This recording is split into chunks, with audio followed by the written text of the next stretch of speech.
Hi, everyone. I just want to welcome you back to Gen Ed 1170, Confronting COVID-19. We have a really excellent session planned for today on what is a pandemic. And it's a question that people have looked at from many different frameworks, disciplines, and we have a great group of faculty here today to discuss it. Before we start, though, we have just a couple of announcements. I just want to make sure that everybody has found a section and you have found your section leaders. If there's any question about this, please touch base with Michelle Labonte, the head TF.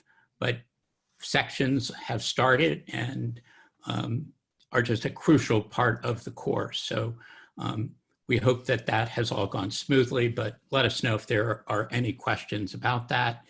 As you know, assignments, the one-page written assignments are due right around midnight on Monday nights, and there's a new assignment, obviously, for this week and this week's readings.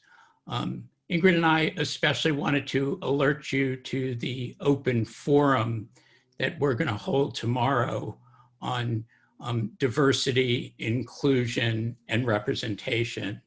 This is obviously such a crucial moment for all of us in considering these issues, and especially considering them in the university, but also in our courses. So we hope to see as many of you there tomorrow at 11. There's a link on our Canvas site, and we'll be there to discuss any questions, concerns, and how we're thinking about progressing in terms of anti-racism and racial justice. Finally, I just want to say we have a quick poll again for today, and Yvonne's going to put it up, but we thought it's a way of seeing how people are thinking about risk and responsibility about the pandemic, and we're going to try to have a poll every session or every other session to just get a sense of where we are as a class in relationship to the pandemic. So, Yvonne. Some people are pointing out I neglected to put an option for none. For that, sporting event is losing handily at the moment. So if you want to put none, put sporting event, and we'll call it none. The beach is the winner. It's hands down.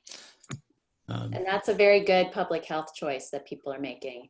I think one of the comments that has come up a lot is the beach is often portrayed as this very negative space in the media, that people are congregating at the beach. And a lot of people who are in public health have been working hard to change that image, because actually a beach is quite a safe place to be if you're outdoors and socially distanced. So Yvonne, could you put the results back up for just one? Sure. Yeah.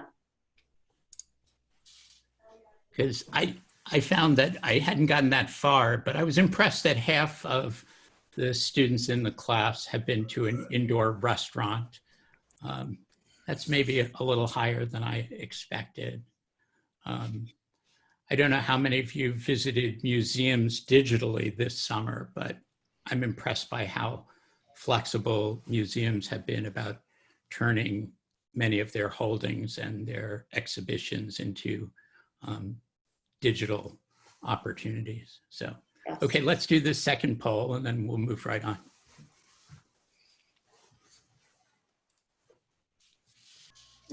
So interesting. So we have still, the majority of you all have not been on public transportation since June, which is certainly reflective with what I've heard informally, certainly in the Cambridge metro area. And also the fact that people are not necessarily commuting for work and other activities right now. So that's a really interesting finding, and not as surprising as some of the other ones. I'll just add one more thing before I pass it back to Alan, which is that Alan and I will be holding our first office hours starting next week. And we will be making that available through Calendly, and you can feel free to sign up. We'll each host, one of our office hours will be for individual sessions, and the other will be a more open session you can drop in as you like. And again, it's always optional for students, but we just wanted to make sure you were aware. So back to you, Alan. And those postings will be on our Canvas site. I want to introduce today's session and how Ingrid and I were thinking about it as we planned for today and planned for the course.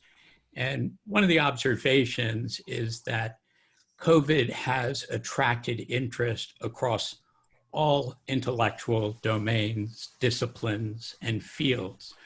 And we very much wanted the course to be interdisciplinary because we had the conviction that one can really only understand something as complex and as intricate as a pandemic, utilizing a full range of disciplines. But it's quite interesting when you really look at the university. One of the first things we ask you as students is begin to think about what you want to study in greater depth and begin to think about the discipline in which you will concentrate at Harvard. And so we begin to fracture knowledge in certain ways.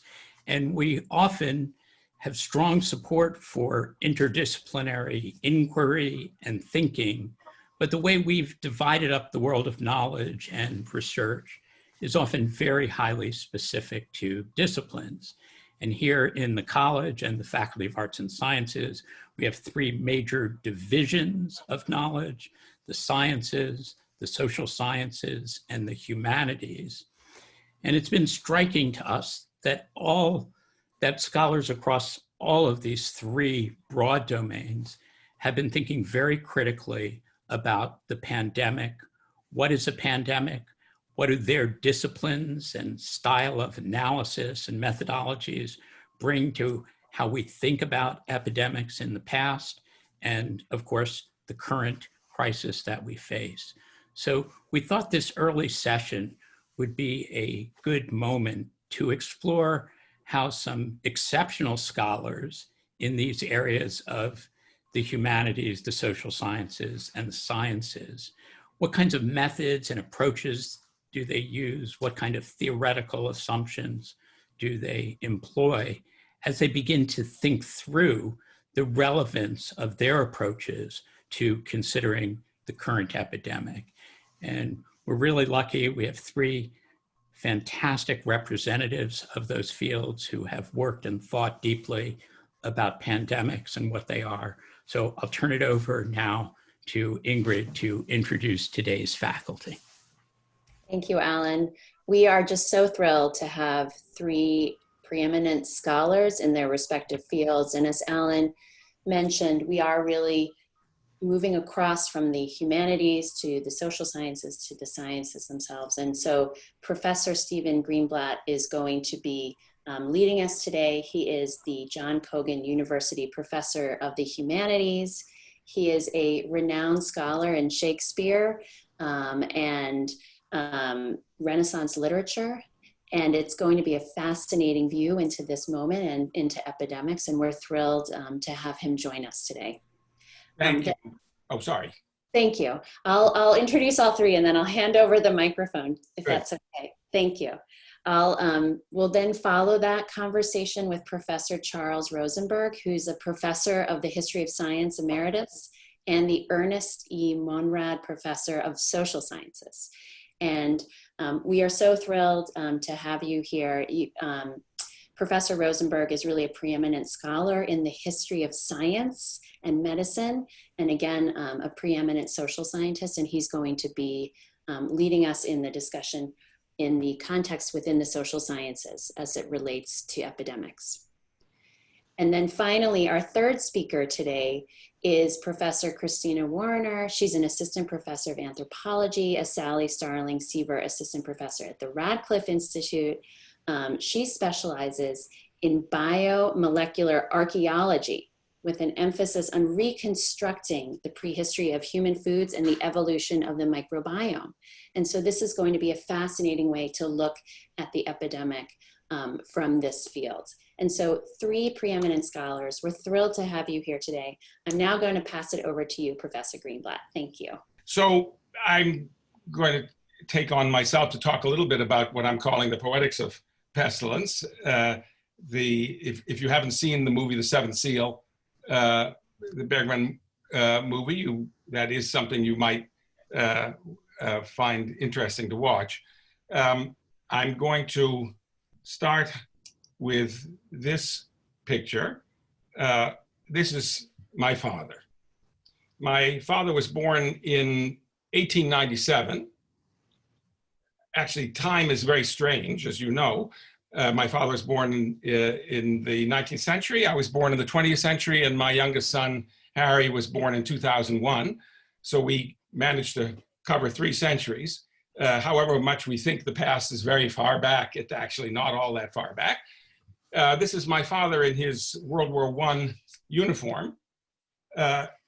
By virtue of being born when he was alive and kicking. In fact, he was a little older than most of you, not much older, a little older than most of you, when there was the Spanish flu pandemic.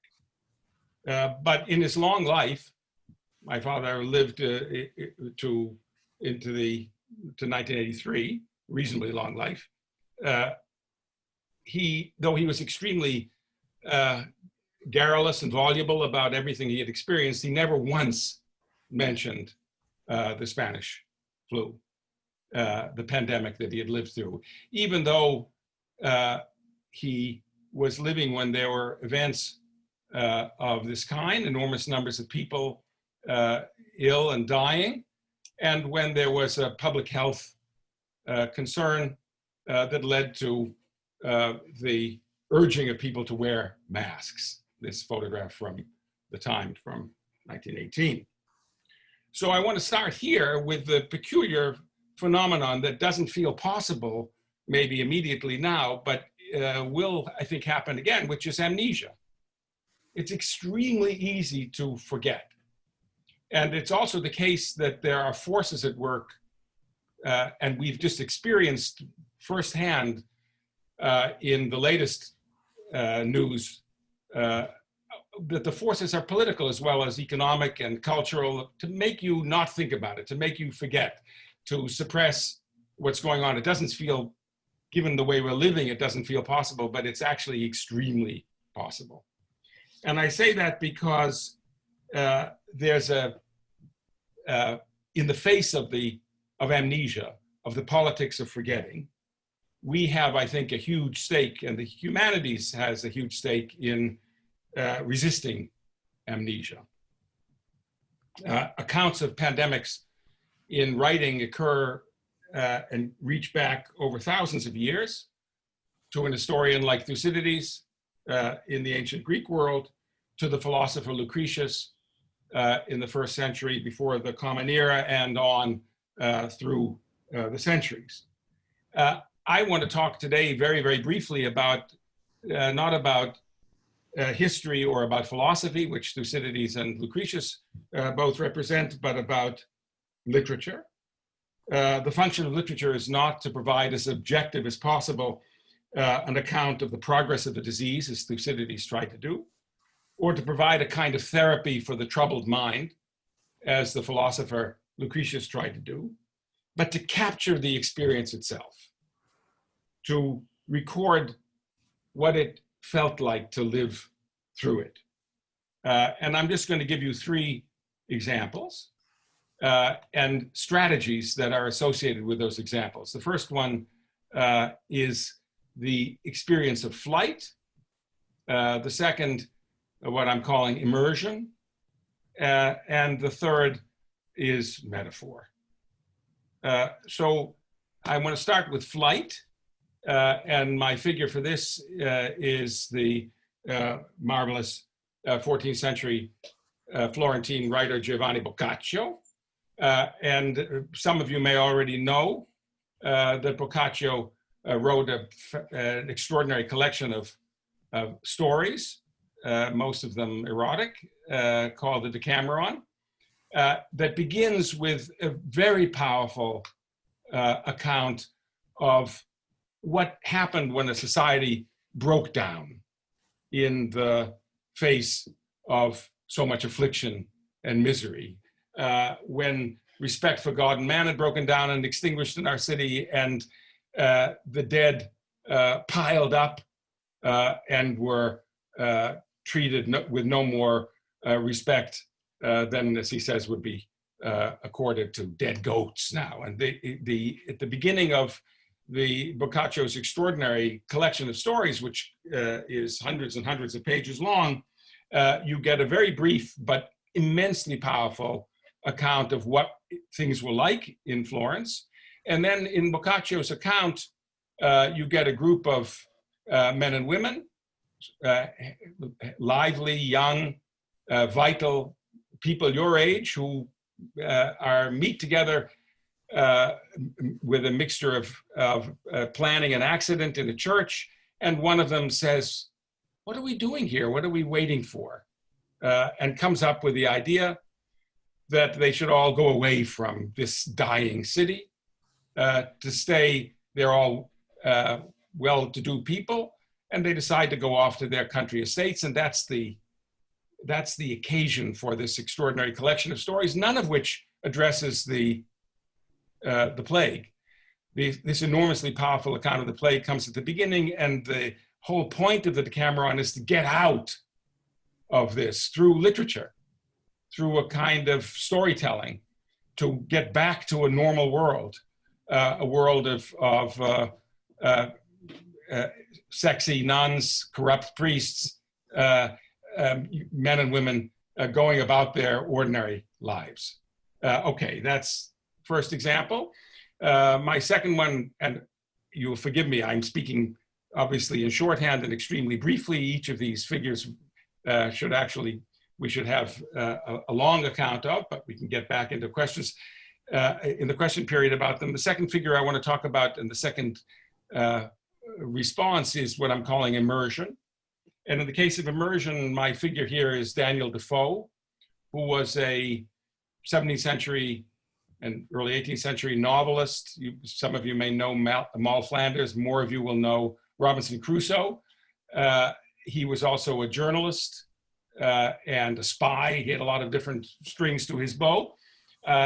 And he wrote an account which he published in the early 18th century of a plague that had occurred in his youth, a plague in 1665. But he used his uncle's diary. He found his uncle's diary, and he used other texts from the time to try to re-enter, to immerse himself in what it was like to live through a pandemic. In this case, the great pandemic of 1665. And it's a fantastic work, published in 1772, whose effect for us now in our current moment is uncanny, because so many of the details of this long account map onto our current situation. The richer sort of people get out of town. And of course, we already saw that in Boccaccio, so much so that you can't get a horse in London to get out if you don't act fairly quickly in this account. And there's a wonderful description in Defoe, it's a fictional account of the central characters trying to decide whether he should try to get out or stay in his house. And he, in fact, decides to stay in his house or waits so long that he can't get out anyway, because he can't get transportation out of the city, and he doesn't have a place to go. And then he has to figure out what life is like, and much of Defoe's wonderful Journal of the Plague Year is about the everyday details of living through a pandemic. In this case, everyone stays in the house, but you have to go out of the house. And that going out of the house to get by provisions is, he says, the great measure, the ruin of the whole city, because they realize that people are picking up the disease when they go out, and that indeed they may be picking up the disease from the very goods that they're buying. They have no notion, obviously, we're talking about the 18th century, 17th century, they have no notion of as we do, of how the pandemic is being communicated, but they can figure out simply empirically that something about even though they make catastrophic mistakes, such as killing the dogs and cats, catastrophic because the disease was being carried by the fleas on rats. But they nonetheless can figure out what the transmission is like, how it might be occurring, so that people, as he says, used all possible precaution. They don't take the joint of meat off the hook, out of the butcher's hand, but take it off the hook themselves. And the butcher won't touch the money, he says. You have to put it in a pot of vinegar, which the butcher keeps for that purpose. And there are many hundreds and hundreds of details of this kind that Defoe records of how people was dealing on a daily basis with the reality of the pandemic. He also remarks, as we remark ourselves now, that it's the poor who need employment and whose want of bread was so great that they would undertake anything. Otherwise, you would not find anyone to do any of the essential things that the city needs to have done, to dispose of the dead, to collect things, to pick up the garbage, to keep the basic life of the city going. And he has very interesting, within a kind of fictional form, very interesting observations of what the social structure is that is required, and specifically of the poverty that's required simply to keep the life going in the city. He also has a very interesting account of the experience of feeling some remission from the plague, seeing a decrease in the weekly bills of mortality, so that people suddenly get the sense that they can go out now. They can open shops, they can go about the streets, they can do their business, they can converse with anybody. And that's a disaster. That premature immersion, that premature return to ordinary life leads to an enormous increase in the pandemic. It's imprudent and rash.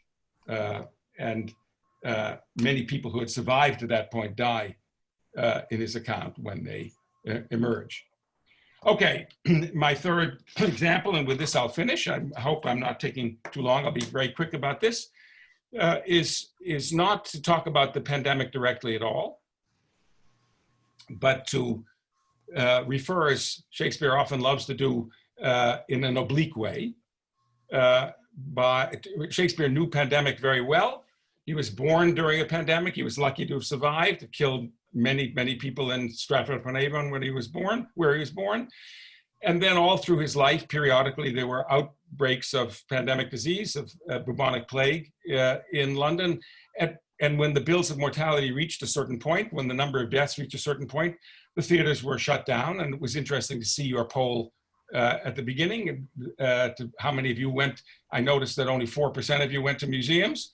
And that's because partly you don't want to do it, partly they closed down and the theaters closed down. Shakespeare experienced this all his life. So he could have written directly about pandemic and from direct experience, but he doesn't. Instead, he does very odd things, odd from our perspective, which is to use, often comically, to use the pestilence. He described, this is Beatrice describing Benedict in Much Ado About Nothing. He'll hang upon him like a disease. He's sooner caught than the pestilence. He's sooner caught than the pestilence. This is in a world in which people were getting the pestilence and dying from it. So it's used as a metaphor for an annoying friend. I was thinking about my grandmother who used to use the cholera this way. She would say in Yiddish, I hope he catches a cholera. This is a kind of metaphorical version of life lived with the pandemic, but it's turned into a metaphor.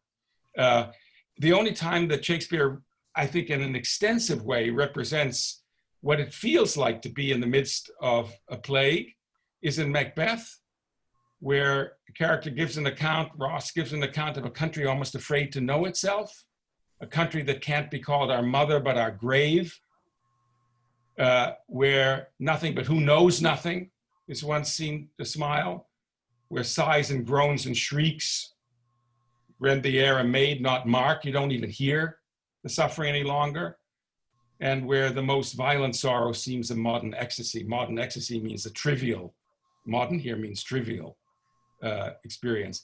And what's fascinating to me about that extensive account, as they say, the longest account in Shakespeare of what it feels like to live inside a pandemic, is it's not describing a pandemic at all.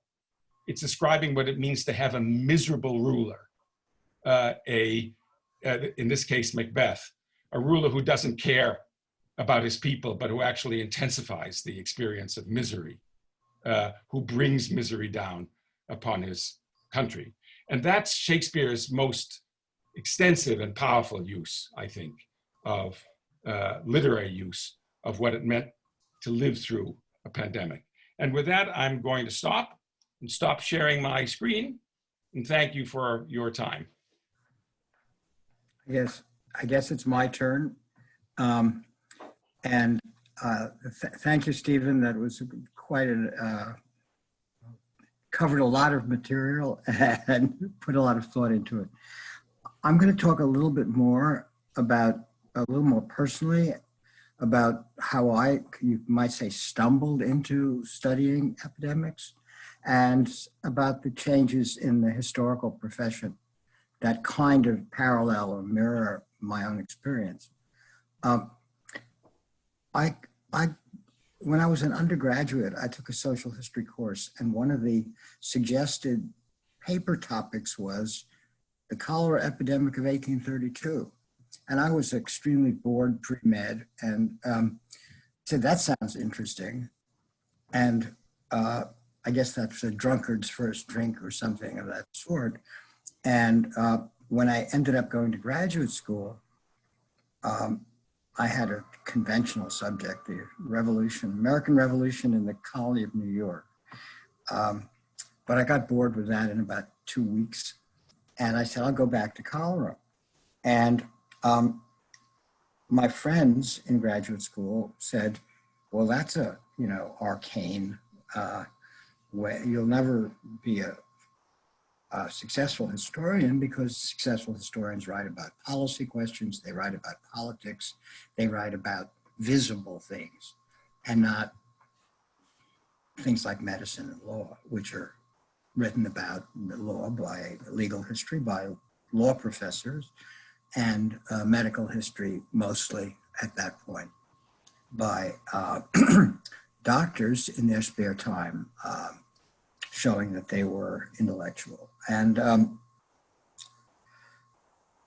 but I sort of stumbled ahead and ended up writing a dissertation on, which ended up as a book called The Cholera Years, comparing epidemics in the pandemic, we would now call it. That term was not used that widely, actually. And because I'm, as a historical datum myself, I finished graduate school in 1960, and this book came out in 1962.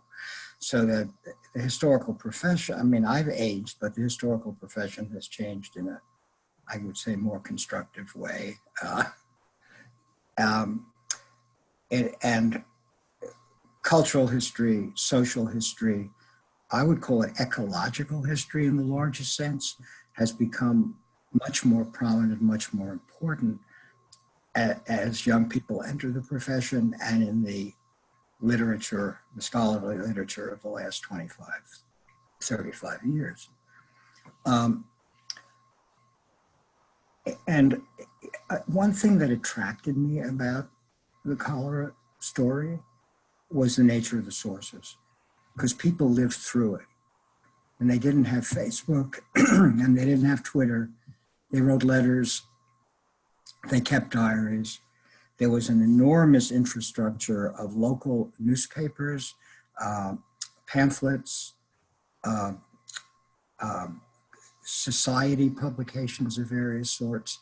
And I think that what seduced me into this was this richness of experiential data that gave you a sense of that everyone was responding to the same phenomenon, which you couldn't ignore.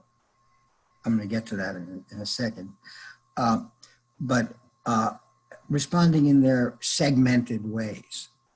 In 1832, whether you were Catholic or Protestant was, huge difference, for example, if you're an Irish immigrant as opposed to a German immigrant, urban, rural, you know, I don't have to go into more circumstantial details. And the first thing that struck me about that there was a thing, an epidemic was different than normal morbid realities, I guess you might call them. Cholera was novel.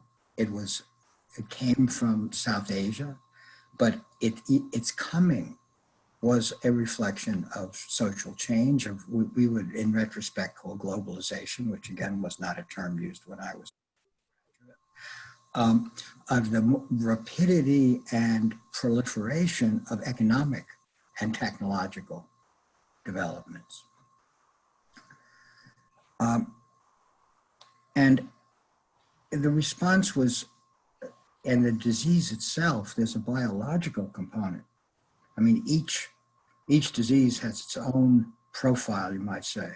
And I use the term performance because the disease, and I say this in the cholera book, is a construct of biology and the social context in which that biological phenomenon is perceived and responded to. The repertoire of ideas and thoughts and preconceived notions.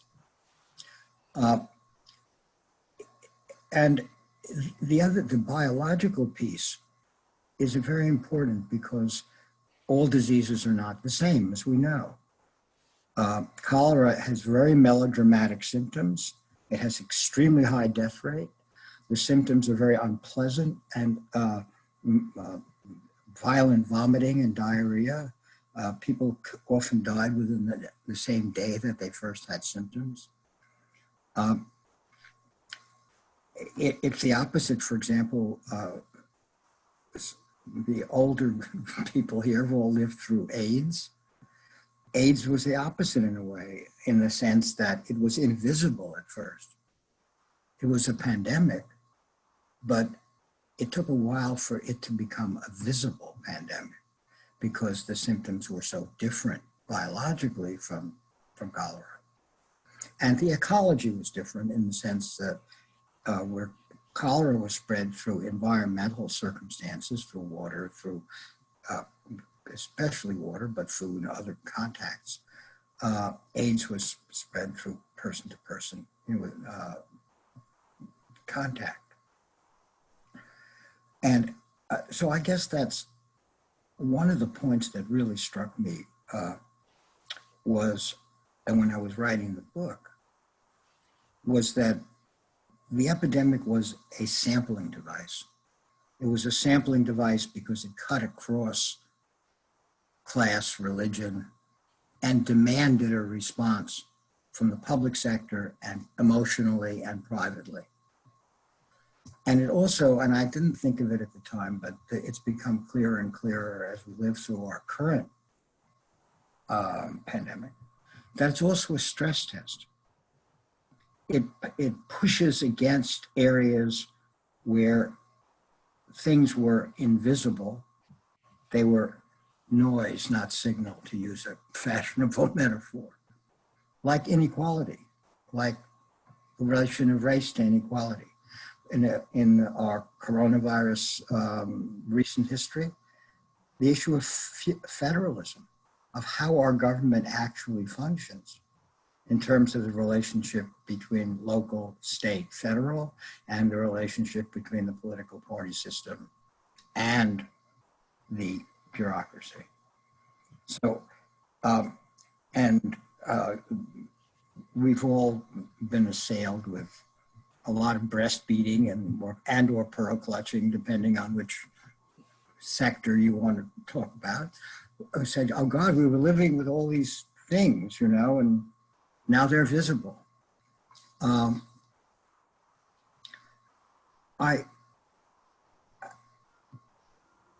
wanted to, I didn't want to go into any great detail about the contemporary issue because that's what you'll be discussing, but other than to point out the symmetries and asymmetries and that we're living in the traditional world, 19th century, early 20th century world.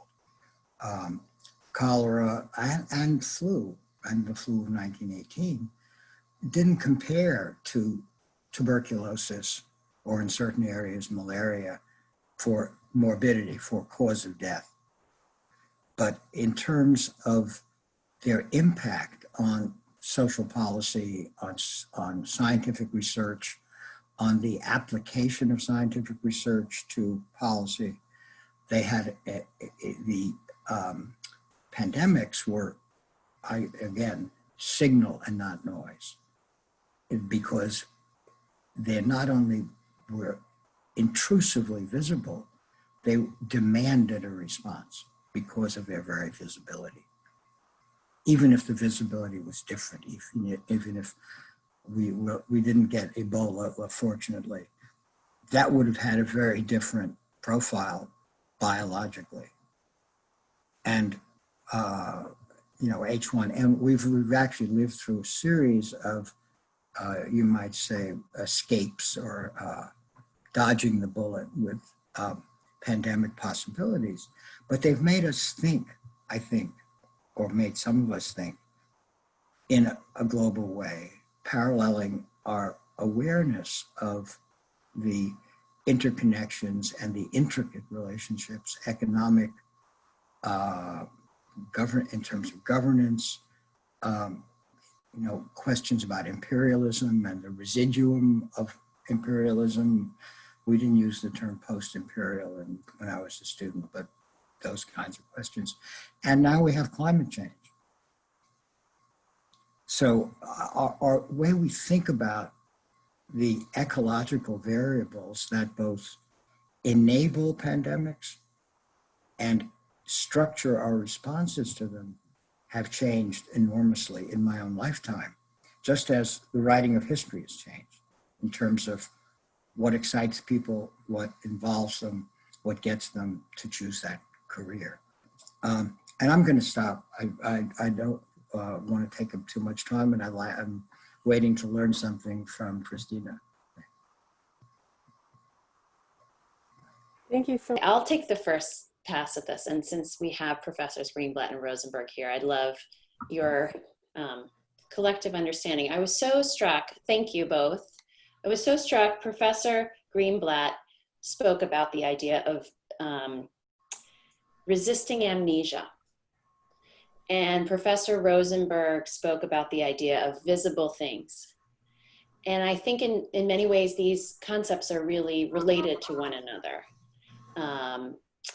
And as we've reflected back, I wonder how you conceptualize how this moment will be reflected as we move forward in terms of both the notion of visible things and also resisting amnesia. And I ask that of either or both of you.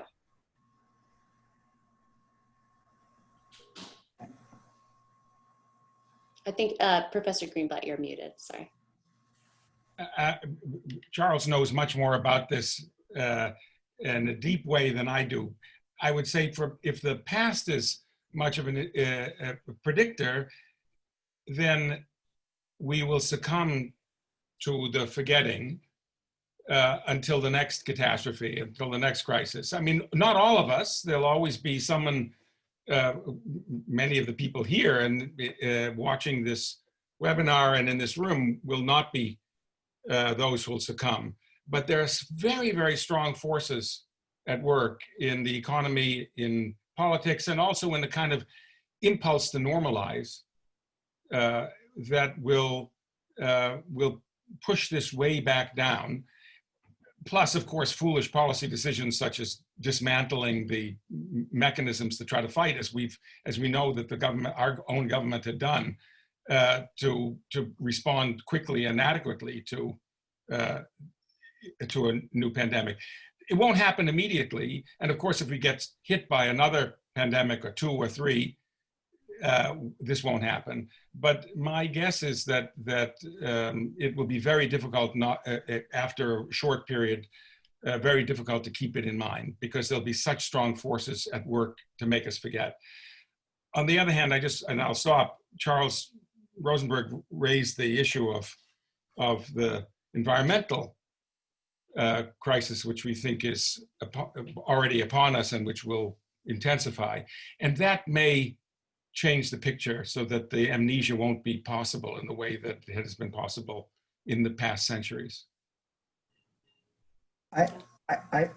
Each one of these situations is, I hate to use the word unique because it gets misused all the time. I think the flu, 1918 flu is one end of the spectrum of forgetting, remembering, lingering consequences. And it didn't have much lingering consequences. People seem to want to forget it as soon as possible. I think the situation right now, the balls are all in the air, but this is a unique configuration of things, of signals, to follow out my metaphor. We've had this awareness of systemic racial inequality with its political and policy implications, and the climate issue, which is not irrelevant to the to the morbidity question. And we have these large, you might say,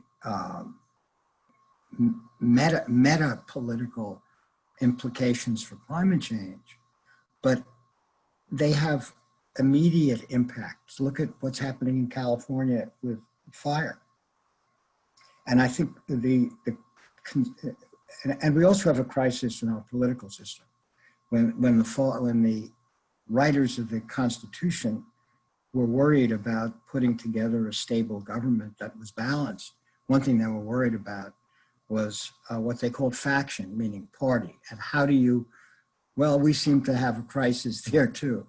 So I think no one knows the outcome of the total, you might say, cumulative responses to the crisis we're living through, the signal we're living through.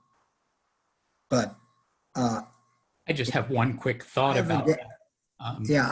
I just think there will be major changes and reorientations. I hope that they move in a way that is, quote, constructive. That's a bad word, but.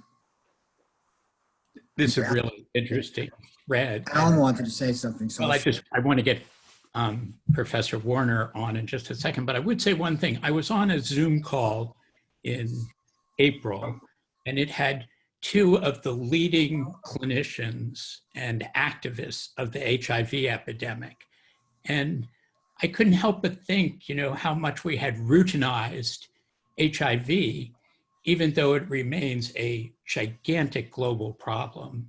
And nearly 40 million people worldwide have died of AIDS. So I think this impulse of denial and forgetting and routinization is one of the elements. And people say, when will COVID-19 end? And it won't exactly end in some dramatic or ending fashion.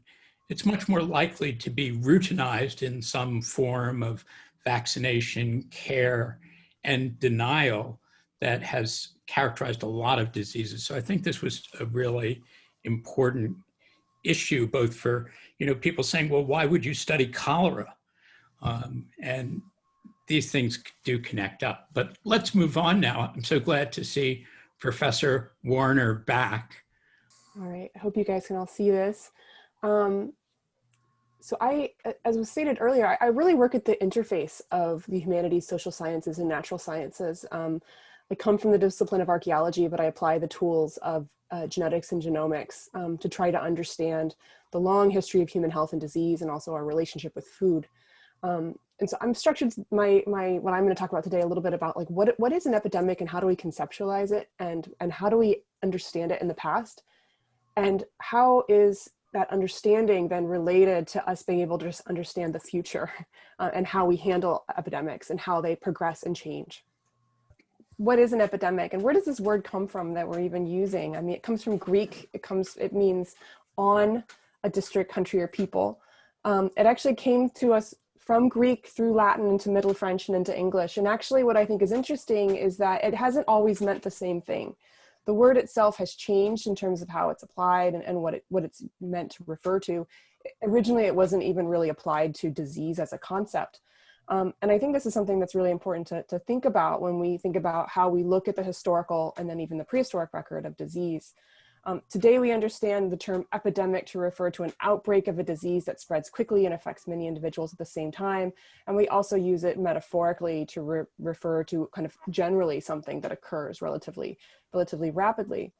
But I think it's important to think about how our understanding of the past and how people conceptualize disease is limited in many ways by the historical record and the archaeological record. And even in the past, people understood the concept of disease very differently than we do today. And we have some accounts like this of the Plague of Athens, written by Thucydides, which is a relatively lucid and straightforward accounting of symptoms. This is more the exception than the rule when we're looking at a lot of historical descriptions, especially as you go quite far back. Because there wasn't a concept of germ theory, a concept of bacteria and viruses, many people were much more preoccupied with what they perceived to be the causes of the disease than the disease itself. And so much more typical are some of the historical records we have of the Black Death. This one's from a report that was submitted by the University of Paris Medical Faculty. After assessing many, many accounts of the Black Death, they came to write this report. And they said that seeing things which cannot be explained even by the most gifted intellects initially stirs the human mind to amazement. And they're just sort of overwhelmed by this. But they said after marveling, the prudent soul next yields to a desire for understanding and strives to discover the causes of these amazing events. And the ultimate conclusion of this document is to determine that the distant and first cause, so the cause of the disease, of this pestilence of the Black Death, is the configuration of the heavens. And so there's a long description of the positions of the heavenly bodies and how they were the cause of this. And this is very typical of many historical records, as there's more of a focus on the cause or the perceived cause than actually on the descriptions of the symptoms themselves. This is another account. This is from it's kind of summarizing many of the epidemics. There was a whole series, there were 11 epidemics that hit in rapid succession during the 16th century in Mexico. And Bernardino de Sahagún, who was a friar who worked in central Mexico, wrote in the Florentine Codex. He has a kind of a writing of despair. It's actually kind of a footnote that he appends to a section on the quality of roads because he was living through this epidemic and he was very concerned about the future.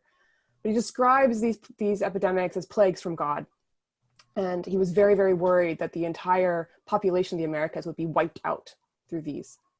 So if you look at the historical record, we get pieces of information about what some of these historic epidemics may have been and when they may have occurred. Oftentimes it's very hard to understand what they actually were. This is an image. We can also look at imagery related to diseases. This is from the Toggenburg Bible of 1411, and it's kind of emblematic of many of the problems and challenges we have when trying to reach into this historical past to understand something like the etiology of a disease. So this image is meant to depict one of the biblical plagues. And you see very clear indications of illness. You see these large raised pustules or bumps on the skin. They're dimpled. Many people have interpreted this to indicate smallpox, which causes these raised pustules with dimples. However, what's interesting is that there's none on the face or the hands or the feet, which is where smallpox often shows its most severe symptoms. Also, they're far too large to depict smallpox blisters. And so some have said there's a lot of arguments this is actually depicting plague because they're roughly the size of plague buboes. However, plague buboes form where there are lymph nodes. So in the groin and the armpits, they don't form across the belly and the surface of the chest. So what we see here is a depiction of disease that doesn't actually correspond to any known disease at all. And it's not even clear that the person who is illustrating this had actually seen this disease, but is really projecting back in time a past event. So we often have this kind of palimpsest of information when we're trying to understand very specific diseases or events in the past, or trace this epidemic history going back from the recent past into the distant past and then into prehistory itself. And so I wanted to take as a little bit of a case study, how much do we actually know about many of the diseases that have most affected humans throughout our history? And smallpox, I think, is a great example. How much do we actually know about smallpox?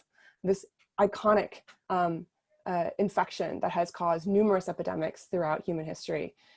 We know that it goes back at least 3,000 years. We have physical evidence in the form of the mummy of Ramses V, for example, of what appear to be smallpox lesions.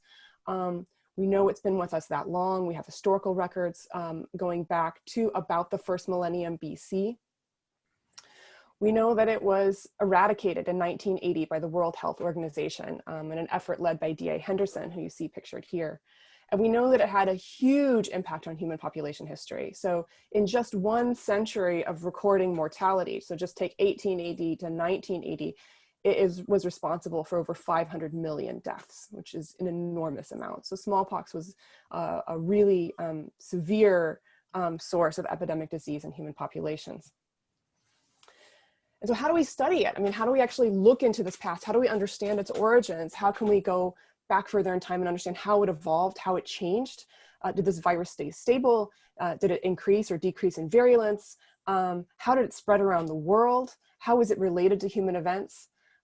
Largely in many ways, the tools that we have available or have been available to us most recently have been through genetics. We can use genetic information to go back and try to reconstruct some of the life history of this virus.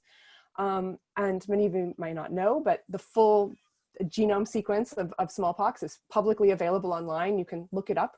This particular one that I have here was sequenced from a sample taken from this young child, this young girl. She was 2 years old. Her name is Rahima Banu. In 1975, she is the last person on Earth to have naturally have acquired smallpox of the variola major form. She was one of 2 of the last people before smallpox was eradicated. And this is the complete genome of the smallpox virus that infected her. So this was the eradicated strain. What we can do now is actually many of these historically collected smallpox strains have been assembled and their genomes have been sequenced. We can take all of these together and we can start to puzzle out their genealogical relationships to each other and start to estimate some of its history to try to figure out how long smallpox has influenced us.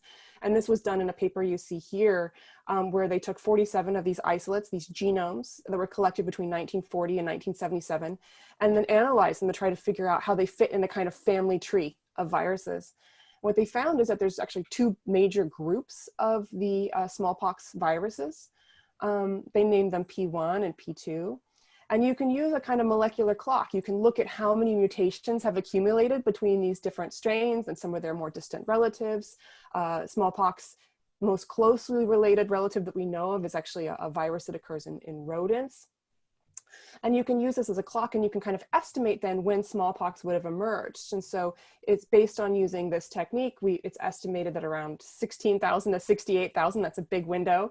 It diverged from the rodent strain and that it became endemic in humans about 6,300 years ago, which is the estimated point at which this P1 and P2 strains that are found in humans diverged. But this method relies on a fundamental assumption, and that's that you know how quickly smallpox evolves, that you know how quickly new mutations happen. And it's a really large assumption. And in many cases, we really have no idea.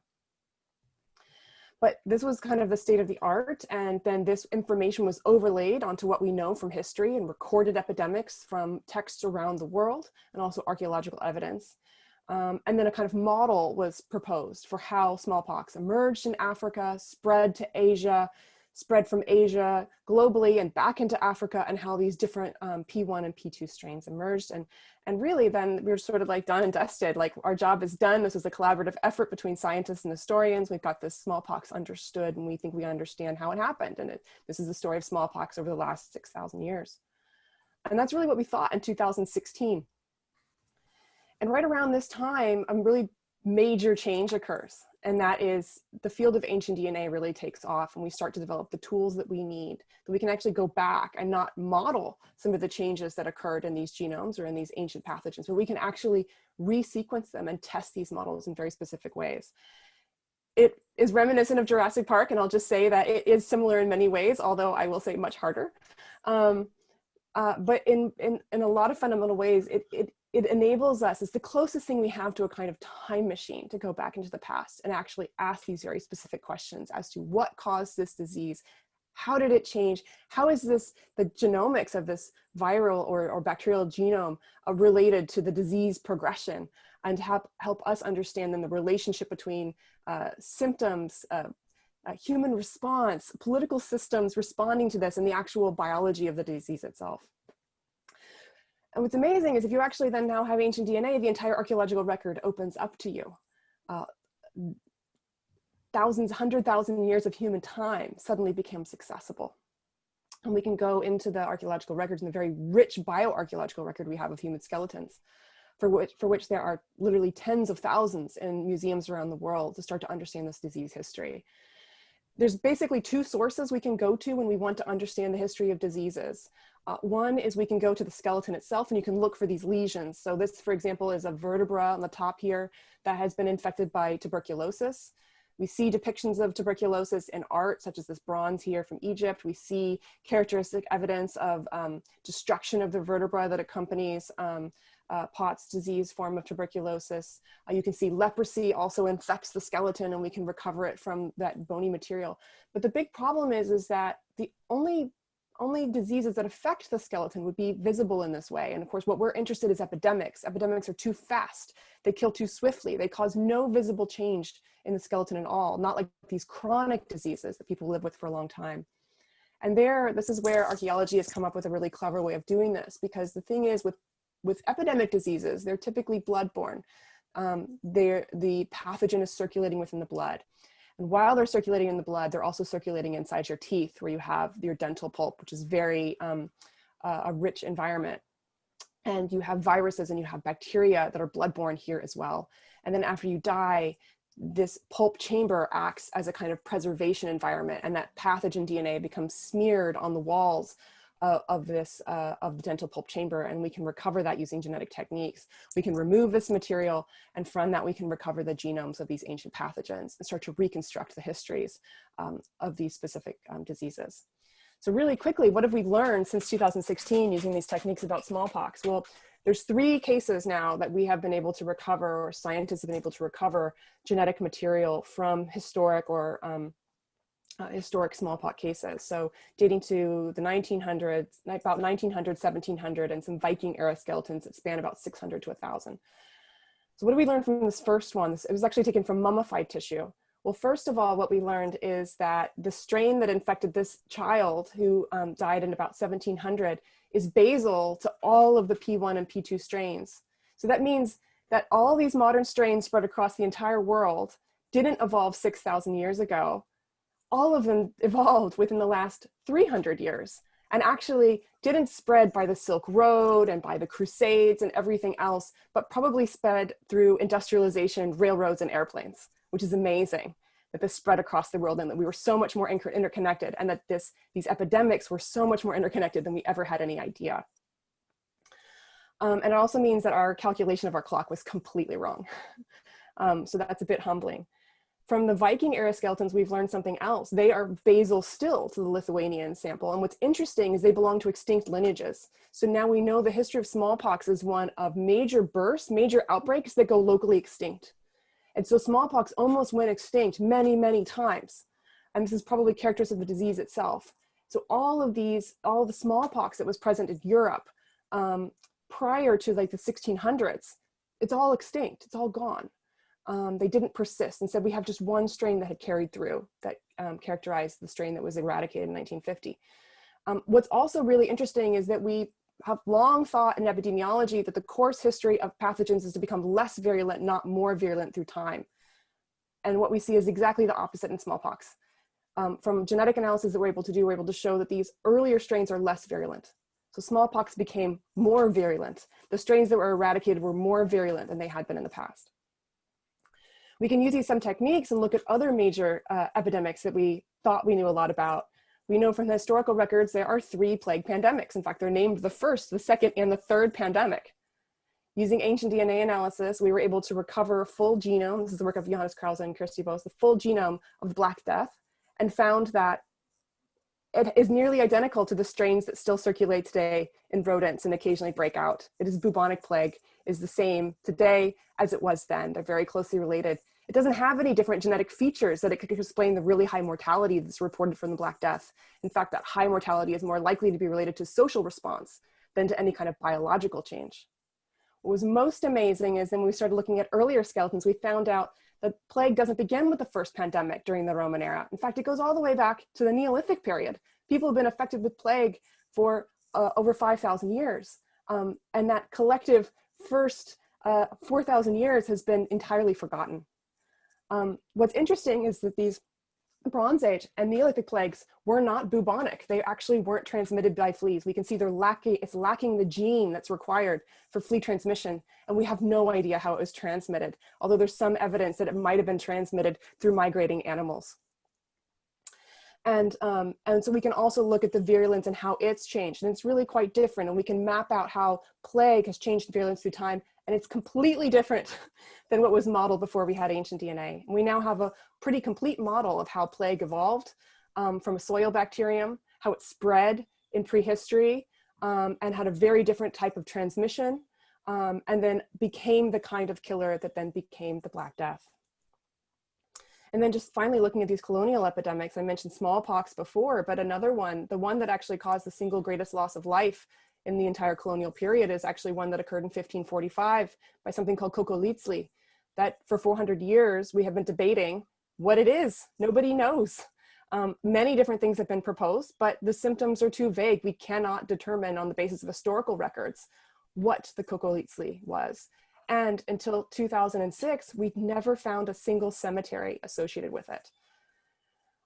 In 2006, I actually was fortunate to work with a team that found the first Kokolitzli cemetery. We excavated the graves. They were mass graves. There were estimated to be over 2,000 people buried in this relatively small plaza here, and we analyzed about 50 of them. And we were able to reconstruct the genome of a rare strain of Salmonella enterica, Paratyphi C, that today is not known to cause epidemic disease.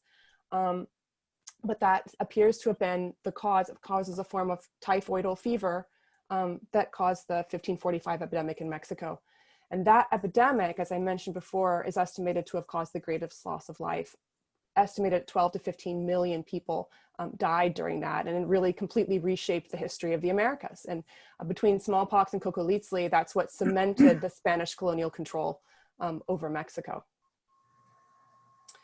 And so today with ancient DNA, we've actually been able to learn so much more and a really much more nuanced and a very different history of disease than we thought we knew, ranging from smallpox and Kokolitzli to the much longer history of plague than we ever knew. The first example, however, though, the plague of Athens, we still do not know the cause of it, and not for great effort, but it's very likely an RNA virus, and our current techniques actually do not allow us to be able to detect those. But I hope you've learned something new that you didn't know before about epidemics. Professor Warner, that was great. Let me ask you a question, and at the same time, Yvonne will begin to bring some student questions into the discussion. Having looked at the genomics of the causes of disease going far back and to recently, how does that reshape your thinking in a moment like this when we're in a pandemic? Is there some way that you kind of cross into the contemporary from the kinds of biological and socio-anthropological orientation to thinking about these mass diseases? Yeah, I think there's a couple of things that were a bit surprising. One of the things is that it does appear that most of the kind of known epidemic diseases are actually very recent. And most of them, we think almost all of them now post-date agriculture and are really tied to population density and to the ability to spread these diseases. They require, a certain size of population in order to persist.